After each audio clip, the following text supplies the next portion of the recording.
Hi, this is Roy making his homemade bread.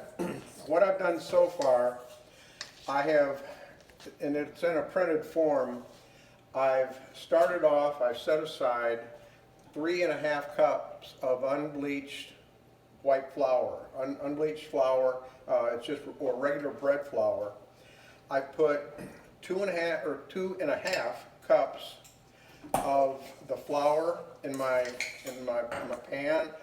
I've added 1 tablespoon of sugar, 1 teaspoon of salt. I blended it, so that those are my dry ingredients. I've combined a cupful, exactly a cupful of warm water. And warm, you want to activate the yeast, but you don't want to kill it. And so I put 1 level tablespoon of yeast. It could either be 1 tablespoon or the Fleischmann's quick rise yeast. And that's actually, I measured, and they're about 2.5 teaspoons. So three teaspoons is a tablespoon. So I use just a little bit more yeast in mine. I'd let it dissolve. I mixed it well. I put in 2 tablespoons of vegetable oil. You can use, it can be canola oil or just a regular vegetable oil.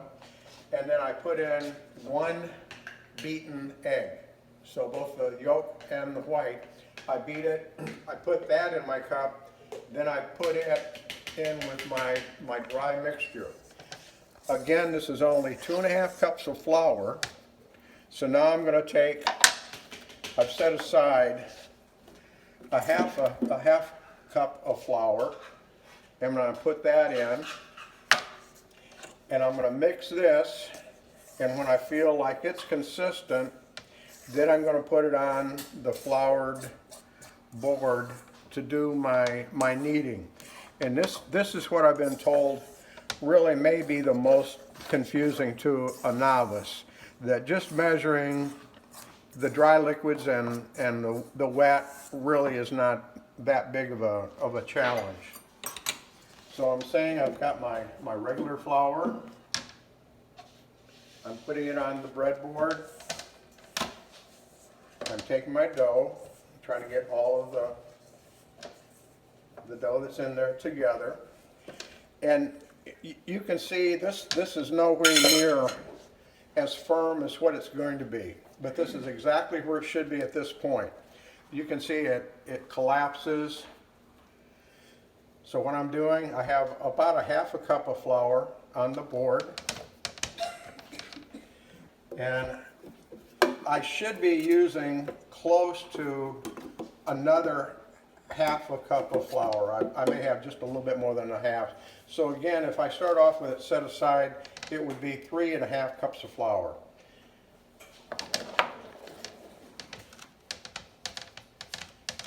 Now I'm doing the kneading. And I think you'll notice it's already taking a little bit different shape. So I'm usually right at 3.5 cups, maybe just a little bit more of the flour. But if you see how I'm turning it over,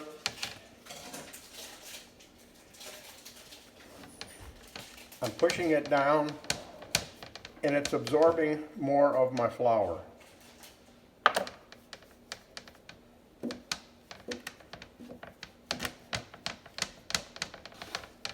And I'm not sure if it makes a big difference if you're using mainly your knuckles or the palms, but it's still too sticky. So I haven't put in all my flour yet, but I just want to show how it looks a little bit different and it feels different than it did before. Hello? Hello? Hey.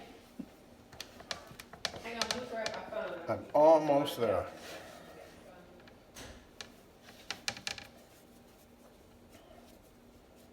So you can see when I'm kneading it, it still has a fair amount of stickiness. So I'm trying to use up the rest of my full 3.5 cups of flour.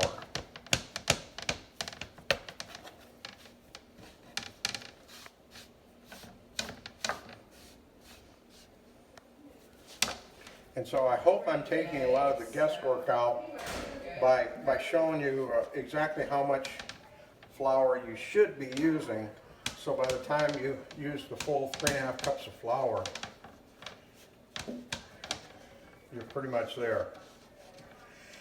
Now, at this point, I can either get another bowl about the size I was mixing my flour in, or the whole mixture in, and put oil around the whole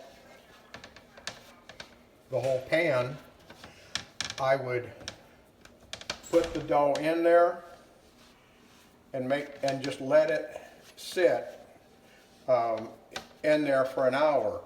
I would usually cover that with what is a damp cloth.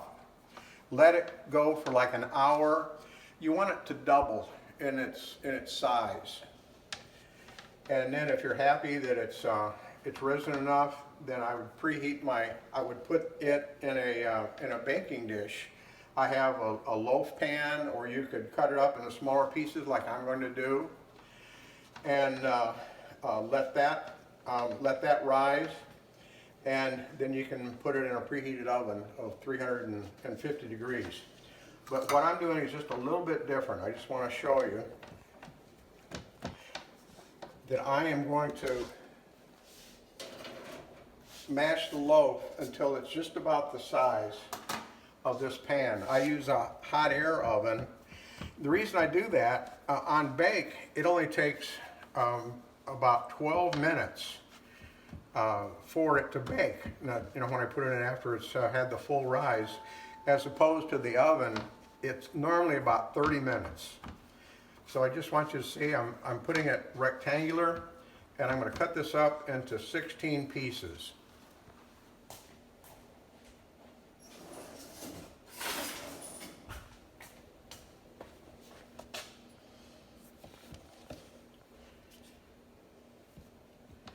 And so it's easy to see what I'm doing here.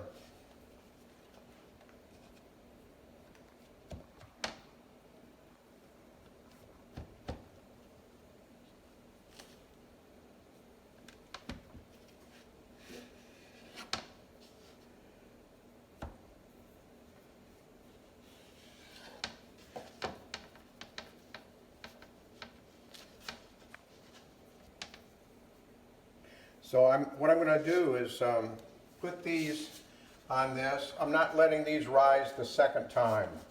I found out that I really don't have to if I'm baking it in this size. So that I'm saying I've cut it into 16 pieces, roughly square or triangular in shape. It's not going to make a big difference.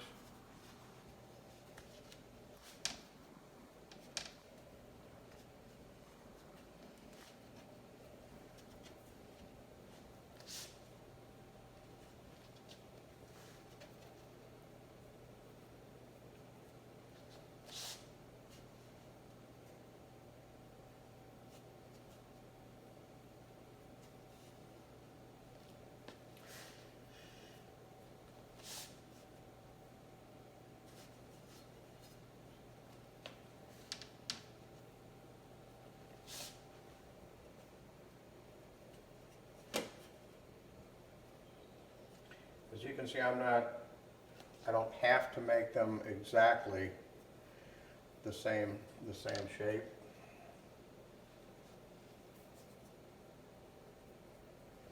But these will rise to about double in size. So I'm just going to set this, it's a little cooler this evening, so it's better if I leave it inside. If it's 80 degrees outside, I'll put it out there and it'll obviously rise a little bit quicker. So again, we got it to the point, just have to let it rise and then we'll be baking it.